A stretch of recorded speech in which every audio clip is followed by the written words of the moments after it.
Bonjour à toutes et à tous. Les conditions atmosphériques sont particulières, perturbées par la présence en haute altitude de poussière issue des méga-feux canadiens qui, dans un flux de secteur ouest, ont permis donc à ces fumées d'arriver jusqu'à nous. C'était déjà le cas depuis ce lundi soir et ce matin au réveil, le ciel briochin avait un aspect plutôt particulier avec ce soleil rougeoyant. Et puis du côté de Plouguerneau, aujourd'hui, ce ciel était lumineux mais quand même bien voilé par la présence de ces particules. On était loin d'apercevoir un ciel bleu limpide comme on a pu le voir le week-end dernier. Alors reprenant de la hauteur, on voit bien ici ces fumées plus présentes sur l'ouest de la France ainsi que sur la péninsule ibérique. Et pour ces prochaines heures, ces concentrations plus denses vont investir plus franchement l'ouest de la France. C'est pourquoi notre région sera certainement encore concernée au moins jusqu'à jeudi.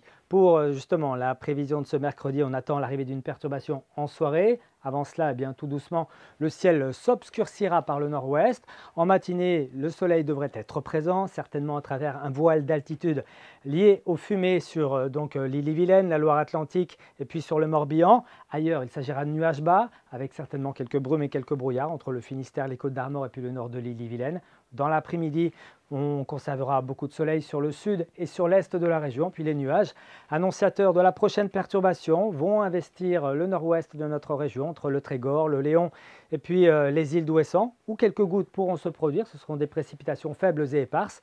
Le vent sera plutôt discret quant aux températures de ce mercredi matin. Elles seront en très légère hausse, avec souvent 11-12 degrés dans le centre-Bretagne. Vous aurez 13 degrés à Rennes, 15 degrés à Brest, 16 à Brignogan, jusqu'à 17 près des Caps Finistériens, ainsi qu'en direction des îles Morbihanaises. Que va-t-il se passer l'après-midi côté Mercure ?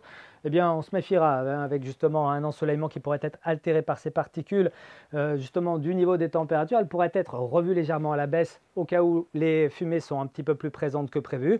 En tout cas, on attend souvent entre 22 et 23 degrés sur le Finistère et jusqu'à 28-29 degrés en Loire-Atlantique. La journée de jeudi verra le passage d'une perturbation qui sera arrivée la veille dans la nuit et qu'on retrouvera à la mi-journée ici entre l'île-et-Vilaine et la Loire-Atlantique. À l'arrière, retour de belles éclaircies, mais avec un vent de secteur nord-ouest sensible, 40-50 km/h, d'où des températures en baisse. Pas plus de 19 degrés à Saint-Brieuc, 20 degrés à Brest, 23 pour Vannes. Et puis pour la fin de semaine, journée de vendredi et de samedi, les conditions s'annoncent beaucoup plus mitigées que ces derniers jours, avec à nouveau une nouvelle perturbation pour vendredi. Pas mal d'ondées pour la journée de samedi, des ondées faibles certes, et puis davantage d'éclaircies probablement près des côtes, où le vent de secteur nord-ouest atteindra 40 à 50 km/h. C'est Steven Tual qui aura l'occasion de nous en reparler ici demain soir. À très bientôt.